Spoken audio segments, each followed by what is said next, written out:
আলহামদুলিল্লাহ, আল্লাহ তাআলার দরবারে লাখো কোটি শুকরিয়া যে মহান রব্বুল আলামিন আমাদেরকে অত্যন্ত মহব্বত করে ভালোবেসে পবিত্র জুমার দিন তার ঘরে এসে কিছু কথা বলা এবং শোনার তৌফিক দান করেছেন। সেজন্য সকলের অন্তরস্থল থেকে কালেমাতুশ শুকর আদায় করি, আলহামদুলিল্লাহ। সম্মানিত হাজিরিন, আল্লাহ রব্বুল আলামিন আসমান এবং জমিন সৃষ্টি করার থেকেই 12টা মাস নির্ধারণ করেছেন।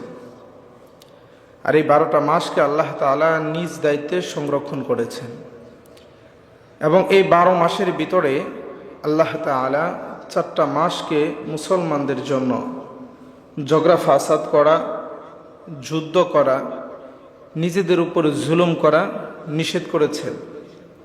এই 4 মাস কারো সাথে ঝগড়া করা যাবে না, নিজের উপর বা কারো উপর জুলুম করা যাবে না, যুদ্ধ করা যাবে না। কথাটা কার? সবাই বলেন, কথাটা কার? এ কথা আল্লাহ রব্বুল আলামিন কোরআনে পাকের ভিতরে বলেন, ইন্না ইদ্দাতাশ শুহুরি ইনদাল্লাহি 12 শাহরান ফি কিতাবিল্লাহ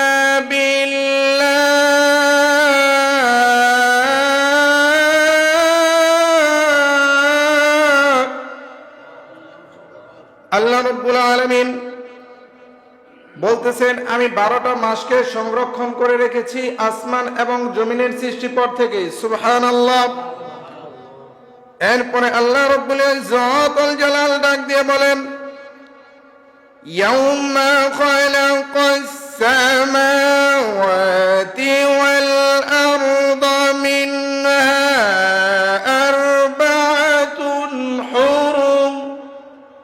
এবং আমি আল্লাহ রব্বুল ইজ্জাতুল জালাল 4টা মাসকে হারাম করে দিয়েছি যাতে কোনো রকমের যুদ্ধ না করা হয়, কারো উপরে জুলুম না করা হয়, নিজের উপরে জুলুম না করা হয়। এই 4 মাস কারো উপরে কোনো রকম জুলুম করা যাবে না। এটা কার কথা? জবান খুলে বলেন, এটা কার কথা? এই 4টা মাসের কথা আল্লাহ রাব্বুল ইজ্জত কোরআনে পাকে উল্লেখ করেন নাই, আল্লাহর রাসূল সাল্লাল্লাহু আলাইহি ওয়াসাল্লাম বলে দিয়েছেন। 4টা মাস কি? 1 নাম্বার হচ্ছে মুহররম মাস, 2য় নাম্বার জিলকদ, 3য় নাম্বার জিলহজ এবং 4র্থ নাম্বার হচ্ছে রজব মাস। সামনে এখন আমরা যে অবস্থানে আছি, যে মাসে আছি, আর কিছুদিন পরেই আমাদের সামনে আসছে রজব মাস। কি মাস? এই রজব মাস নিয়েই গুরুত্ব এবং ফজিলত নিয়েই কিঞ্চিত আলোচনা করার চেষ্টা করব ইনশাআল্লাহ। এই রজব মাস আমাদের জন্য কি নিয়ে আসছে? রজব মাসে আমাদের কি আমল আছে? রজব মাস আমাদের কতটুকু বরকতময় মাস, কিভাবে এই মাসটাকে আমরা অতিবাহিত করব, এটা নিয়ে আপনাদের সামনে কিছু মুযাকারা করব। সম্মানিত হাজিরিন, আল্লাহ রাব্বুল আলামিনের নিষিদ্ধ মাস কয়টি? সবাই বলেন, কয়টি? 4টি। এর ভিতরে রজব মাস আছে না নাই? আছে। তো এই রজব মাসের বৈশিষ্ট্য অনেক। তার ভিতরে একটা বৈশিষ্ট্য হচ্ছে, এই রজব মাসে হযরত নূহ আলাইহিস সালাতু ওয়াস সালাম, নাম শুনছেন না আপনারা? নূহ আলাইহিস সালাতু ওয়াস সালাম তার জাতিদেরকে নিয়ে তিনি যে একটা নৌকা বানাইছিলেন, তৈরি করেছিলেন, সেই নৌকার ভিতরে তিনি আরোহণ করেছে। সেটা কোন মাস ছিল? সবাই বলেন, কোন মাস? নূহ আলাইহিস সালাতু ওয়াস সালাম দীর্ঘ 900 বৎসর তার জাতিকে দাওয়াত দিয়েছে ইসলামের পথে আসার জন্য। তার জাতি ছিল মূর্তি পূজক, মূর্তি পূজা করত। এখন এটাও লম্বা ইতিহাস। কেন মূর্তি পূজা? হঠাৎ করে কি মূর্তি পূজা করেছে? না, খুব সংক্ষিপ্তে আপনাদের সামনে বলবো। হযরত নূহ আলাইহিস সালাতু ওয়াস সালামের জাতি সর্বপ্রথম তাদেরকে শয়তানে ধোঁকা দিয়েছে যে তোমাদের যে পূর্বসূরীরা ছিল, আল্লাহওয়ালা লোক ছিল, তাদেরকে তো তোমরা এখন মনে করতেছ হয়তোবা কিছুদিন যাওয়ার পরে তোমার নতুন জেনারেশন মনে রাখবে না। তাহলে সেক্ষেত্রে কি করতে হবে? তাদের মনে রাখার জন্য তাদের ছবি তোমরা তৈরি করে তোমাদের কাছে রাখবে। তাহলে তোমাদেরও স্মরণ থাকবে, তোমাদের পরবর্তী প্রজন্ম সেটা দেখতে পারবে। তো শয়তানের ধোঁকায় পড়ে তারা নূহ আলাইহিস সালাতু ওয়াস সালামের জাতিরা তাদের পূর্বসূরীদের মূর্তি বানালেন। এবং কিছুদিন যাওয়ার পরে ওই প্রজন্ম যখন শেষ, নতুন প্রজন্ম যখন আসলেন, তখন তাদেরকে বোঝানো হলো শুধু এই ছবি বানালেই হবে না, এই ছবি তো কিছুদিন পরে শেষ হয়ে যাবে। তোমরা তাদেরকে কদর করার জন্য তাদের ছবিটাকে তোমাদের যে ইবাদত গাহ আছে সেই ইবাদত গাহর ভিতরে রাখবা, যেখানে তোমরা ইবাদত বন্দেগী করো। ধরেন মেসালান আমরা এখন মসজিদে ইবাদত করি, তাদের কথা অনুযায়ী ছবি কোথায় রাখতে হবে? মসজিদে রাখতে হবে। তো তারা তাই করা শুরু করলো। তৃতীয় প্রজন্ম যখন আসলো, তখন বলল ছবি তো এর দ্বারা বেশি একটা কদর হচ্ছে না, তোমরা এই ছবিটাকে ভাস্কর্যের রূপ দাও, মূর্তি বানাও, এবং তাদেরকে তোমরা সম্মানার্থে তাদের সামনে তোমাদের মাথা নত করো। তাহলে তোমাদের প্রজন্মগুলা বুঝবে যে তারা বড় বড় আল্লাহর ওয়ালি ছিল, বুজুর্গ ছিল। এরকম ভাবে আস্তে আস্তে এই মূর্তি পূজা শুরু হয় এবং ভাস্কর্য তৈরি করে তারা মূর্তি পূজা শুরু করলো। এটা হলো সিস্টেম। এখন কথা হচ্ছে, বলেন তো, আমাদের নবী মুহাম্মদুর রাসূলুল্লাহ সাল্লাল্লাহু আলাইহি ওয়াসাল্লামকে সাহাবায়ে একরাম কম মহব্বত করতেন না বেশি মহব্বত করতেন? বেশি কি শুধু বেশি? অনেক বেশি। রাসূলুল্লাহ সাল্লাল্লাহু আলাইহি ওয়াসাল্লাম যখন ইন্তিকাল করলেন, একজন কৃষক সে ধান কাটতেছে বা কৃষকের কাজ করছে, এমন সময় তার কানে আওয়াজ এসেছে রাসূলুল্লাহ সাল্লাল্লাহু আলাইহি ওয়াসাল্লাম আর দুনিয়ার ভিতরে নাই। সাহাবায়ে একরাম সাথে সাথে আল্লাহ তাআলার কাছে দোয়া করে, আল্লাহ, যেই চোখ আমার নবীকে দেখতে পারবে না, যেই চোখ দিয়ে আমি আর নবীকে দেখতে পারবো না, সেই চোখের আমার আর কোনো দরকার নাই। আল্লাহু আকবার বলেন। সাহাবায়ে একরাম রাসূলুল্লাহ সাল্লাল্লাহু আলাইহি ওয়াসাল্লামকে কেমন মহব্বত করতেন, যে চোখ আর রসুলকে দেখতে পারবে না, রসুল দুনিয়ার ভিতরে নাই, সেই চোখ আর সে নিজের কাছে রাখতে চায় না। এটা ছিল সাহাবায়ে একরামের ভালোবাসা। আর আজকে আমাদের ভালোবাসা, হাই হাই রে ভালোবাসা, ভালোবাসার টানে কত যে কাজ আমরা করতেছি। যাই হোক, যেটা আমি আপনাদেরকে বুঝাইতে চাচ্ছি, যাকে ভালোবাসবো, যাকে মহব্বত করব, তার ছবি টানায় রাখার ভিতরে কোনো বরকত নাই। এই যে আমরা এখন অফিস আদালতে অনেক জনের ছবি দেখি কি দেখি না, তাদেরকে সম্মান করে নাকি ছবি ঘরের ভিতরে টানায় রাখতে হয়। আর আল্লাহ রাসূল সাল্লাল্লাহু আলাইহি ওয়াসাল্লাম বলেছেন, যেই ঘরের ভিতরে জীব জানোয়ারের ছবি থাকে, মানুষের ছবি থাকে, সেই ঘরের ভিতরে রহমতের ফেরেশতা প্রবেশ করে না। তাহলে যে ঘরে রহমতের ফেরেশতা আসতেছে না, আমি যদি হুজুরের কাছে যতই রহমতের দোয়া করতে থাকি, হুজুরের কাছে গিয়ে রহমতের দোয়া চাইতে থাকি, আল্লাহ তাআলার কাছে যদি রহমতের দোয়া চাইতে থাকি, আমার গতের রহমত বরকত আসবে? কথা বলেন, আসবে? তাহলে আমরা তো রহমতকে বাধা দেওয়ার জন্য আমি নিজেই প্রতিবন্ধক সৃষ্টি করে রেখেছি।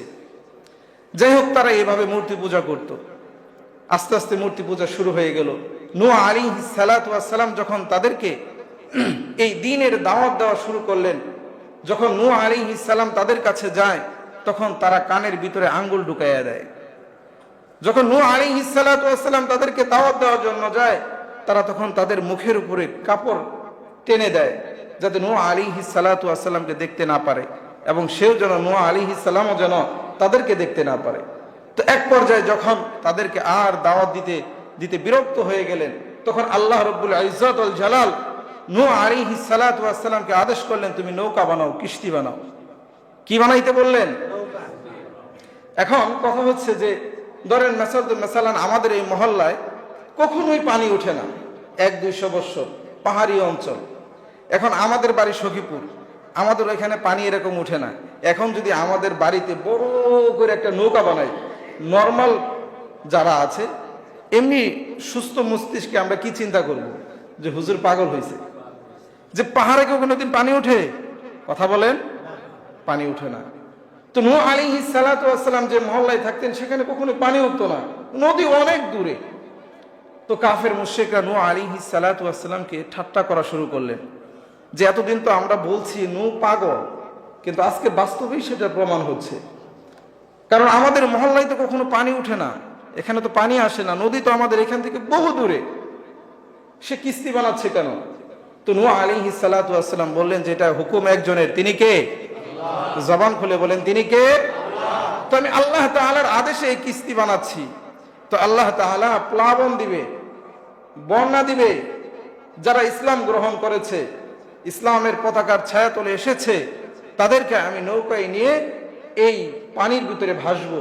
আর যারা ঈমান আনে নাই তাদেরকে আল্লাহ তাআলা এই পানির ভিতরে ডুবাইয়া মারবে। তো নূহ আলাইহিস সালাতু ওয়াস সালাম এরকম ভাবে যখন কিস্তি বানানো শেষ করলেন,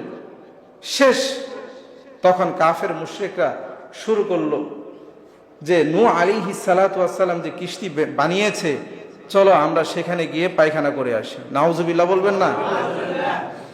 হযরত নূহ আলাইহিস সালাতু ওয়াস সালাম যখন কিস্তি বানানো শেষ করলেন, কাফের বেঈমানরা ওই কিস্তির ভিতরে গিয়ে সকাল বিকাল দুপুর সব সময় গিয়ে ওই কিস্তির ভিতরে পায়খানা করতেন। নূহ আলাইহিস সালাতু ওয়াস সালাম আল্লাহ রাব্বুল আলামিনকে ডেকে বলেন, হে আল্লাহ, আপনি যে আদেশ করেছিলেন কিস্তি বানানোর জন্য, আমি তো কিস্তি বানিয়েছি, কিন্তু কাফের মুশরিকরা এই কিস্তির ভিতরে তো পায়খানা করে কিস্তিটাকে একদম ভরপুর করে দিয়েছে। আমি বর্ষা আসলে এই কিস্তির ভিতরে কিভাবে আমার উম্মতকে নিয়ে আরোহণ করব? আল্লাহ রাব্বুল আলামিন ডাক দিয়ে বলে, হে নূহ, তোমার কোনো চিন্তা নাই, তোমার কোনো পেরেশানি নাই, তাদের খেলা তাদেরকে খেলতে দাও, আর আমি যখন খেলা শুরু করবে তখন তোমরা খালি দেখবা, তোমার উম্মত মিলে আমার খেলা তোমরা দেখতে পারবা।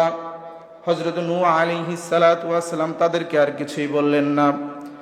তারা যখন পায়খানা করতে করতে কিস্তিটাকে একদম ভরপুর করে ফেললেন, এমন সময় এক বৃদ্ধা মহিলা বলতেছে, বাবা, আমার অনেক শখ হয়েছে নূহ আলাইহিস সালাম যে কিস্তি বানিয়েছে, এই কিস্তির ভিতরে গিয়ে আমিও একটু পায়খানা করব।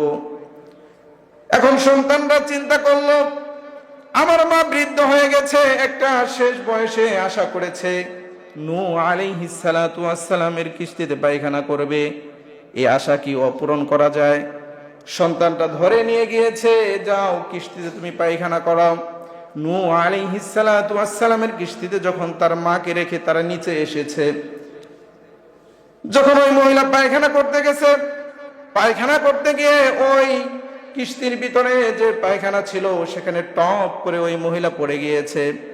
কিছুক্ষণ পরে সন্তানরা এসে আর দেখে যে মা নাই, মাকে খুঁজতেছে।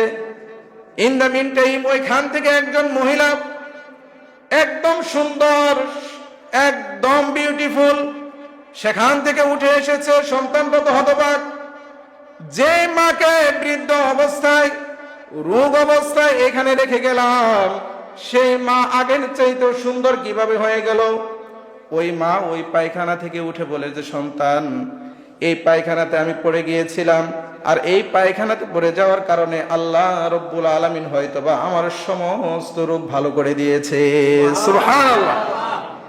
সন্তানটা সেটা পরীক্ষা করার জন্য এলাকার ভিতরে যারা অসুস্থ ছিল তাদেরকে নিয়ে এসেছে, এবং সেই পায়খানার ভিতরে একটা করে চুবানি দেয়, আর সে ভালো হয়ে যায়। আরেকজনকে চুবানি দেয়, সেও ভালো হয়ে যায়। আর এই কথাটা যখন সারা মহল্লায় কানাকানি হয়ে গেল, সেটা তো আর পায়খানা না, সেটা ঔষধ হয়ে গিয়েছে। তো সমস্ত মানুষ সেই পায়খানাগুলা বালতি, জগ, যে যেভাবে পারে সমস্ত পায়খানাগুলো ধুয়ে মুছে পরিষ্কার করে দিয়েছে। সুবহানাল্লাহ। তাহলে পায়খানা করেছিল তারাই, আবার পরিষ্কার করেছেও। তা আল্লাহ তাআলা আগেই বলেছে যে তাদের খেলা তাদেরকে খেলতে দাও, তারপরে তো আমার খেলা আছেই। ওয়া মাকারু ওয়া মাকারাল্লাহু আল্লাহু খায়রুল মাকিরিন। আমরা যে মক্করবাজ, তার চাইতে বড় মক্করবাজ একজন, তিনি কে? আর আওয়াজ দিয়ে বলেন, তিনি কে? আল্লাহ। এই জন্য যে কথা বলছিলাম, এই ঘটনার সারমর্ম হচ্ছে যে নূহ আলাইহিস সালাতু ওয়াস সালাম তার জাতি থেকে রজব মাসের 1 তারিখে যখন প্লাবন শুরু হয়ে গেল এই কিস্তিতে আরোহণ করেছে। এই রজব মাস নিয়ে আরো অনেক ইতিহাস আছে, আমরা সেদিকে যাচ্ছি না। এখন কথা হচ্ছে রজব মাস আসলে আমরা সেটা কিভাবে কাটাবো, রজব মাসের আমার আমল কি হতে পারে। আজকে আমরা 5টা আমলের কথা বলবো। কয়টা আমলের কথা বলবো? এই 5টা আমল শুধু রজব মাসে হবে তা না, আপনি সারা বছরই করতে পারেন, কিন্তু এই রজব মাসে আমরা বেশি করব। পারবো তো ইনশাআল্লাহ? 1 নাম্বার, প্রত্যেক সপ্তাহের সোমবার এবং বৃহস্পতিবার রাসূলুল্লাহ সাল্লাল্লাহু আলাইহি ওয়াসাল্লাম রোজা রাখতেন। আমরা প্রত্যেক সোমবার এবং বৃহস্পতিবার রোজা রাখবো।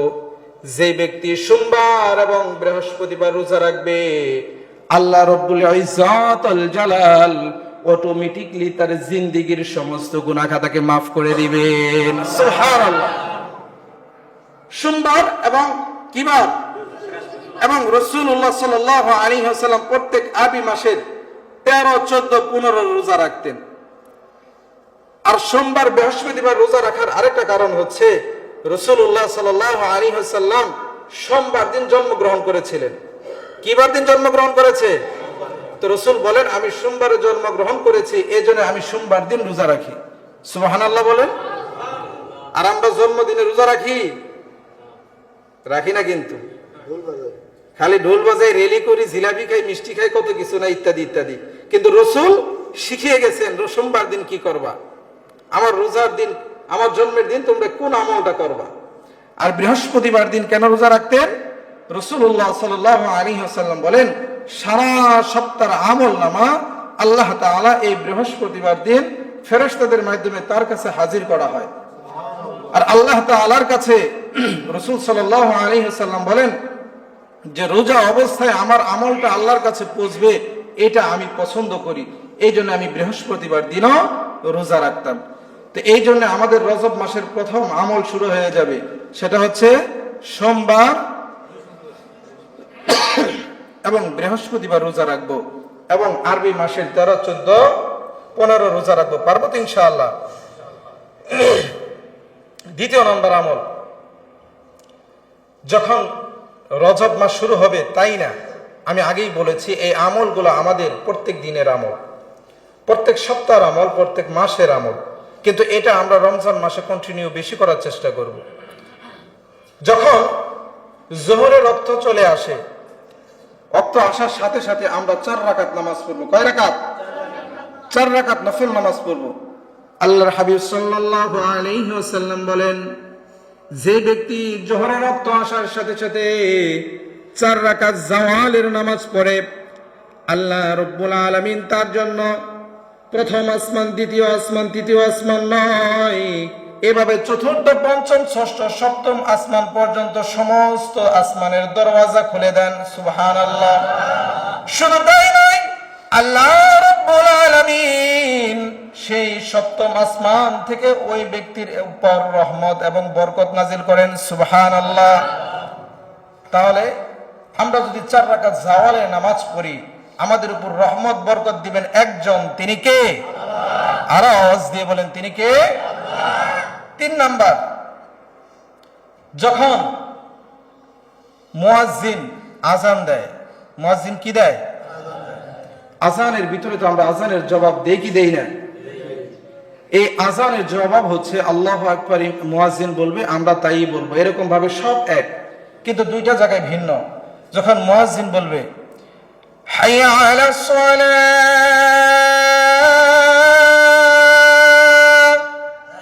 হাইয়া আলাল ফালাহ, এই 2 জায়গায় যখন মুয়াজ্জিন বলবে হাইয়া আলাস সালাহ এবং হাইয়া আলাল ফালাহ, তখন আমরা বলবো লা হাওলা ওয়ালা কুওয়াতা ইল্লা বিল্লাহ। যেই ব্যক্তি তখন লা হাওলা ওয়ালা কুওয়াতা ইল্লা বিল্লাহ পড়বে এবং আল্লাহ তাআলার কাছে যে দোয়াটাই করবে সাথে সাথে কবুল করে নেবেন একজন, তিনি কে? আল্লাহ। আর আওয়াজ দিয়ে বলেন তিনি কে? আল্লাহ। তাহলে মুয়াজ্জিন যখন আযান দেয় তখন আযানের জবাব দিব এবং হাইয়া আলাল ফালাহ এবং হাইয়া আলাস সালাহ, এই 2 জায়গায় যখন লা হাওলা ওয়ালা কুওয়াতা ইল্লা বিল্লাহ পড়ব, তখন আমরা নিজেদের জন্য এবং অপরদের জন্য দোয়া করব। করব তো ইনশাআল্লাহ? 4 নাম্বার, যে আমলটা আমরা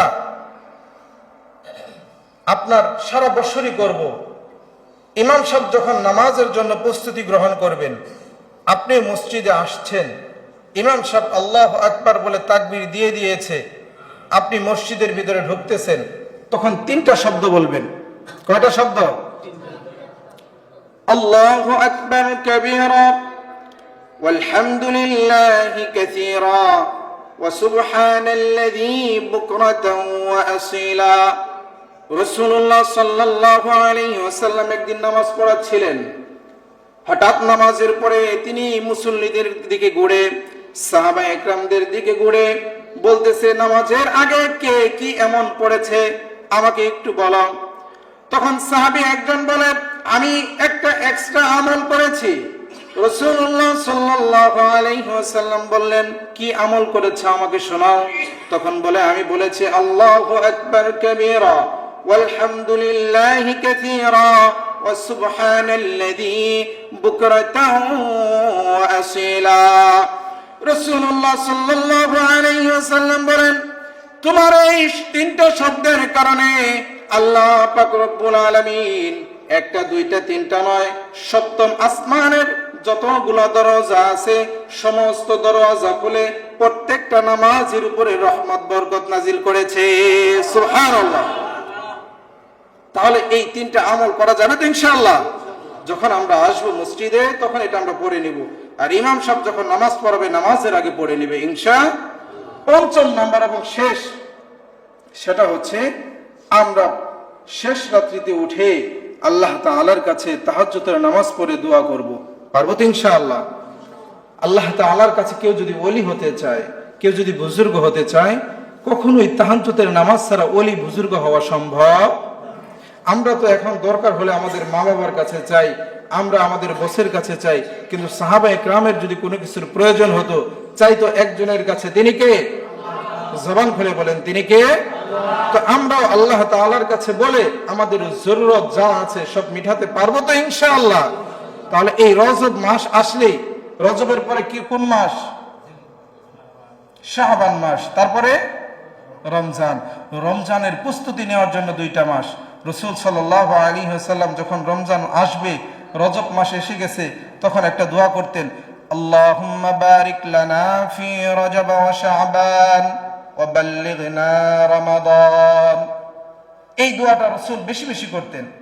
হে আল্লাহ, আপনি আমাকে রজব এবং শাবান মাসের বরকত দান করুন এবং আমার হায়াতকে লম্বা করে রমজানের বরকত গ্রহণ করার তৌফিক দান করুন। সকলে বলে আমিন।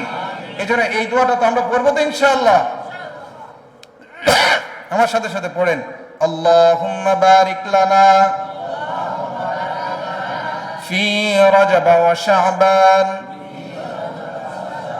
ওয়া বাল্লিগনা রমাদান। সবাই বলি আমিন। এই দোয়াটা আমরা বেশি বেশি পড়বো। রজব মাস আসলেই সাহাবায়ে কেরাম, রাসূল এই দোয়াটা বেশি বেশি পড়তেন। তো আল্লাহ রাব্বুল ইজ্জত ওয়াল জালাল আমাদেরকে রজব মাসের পুরোপুরি কদর করার তৌফিক দান করে। সকলে বলি আমিন। ওয়া আখিরি দাওয়ানা আলহামদুলিল্লাহি রাব্বিল আলামিন। সম্মানিত হাজিরিন, প্রত্যেক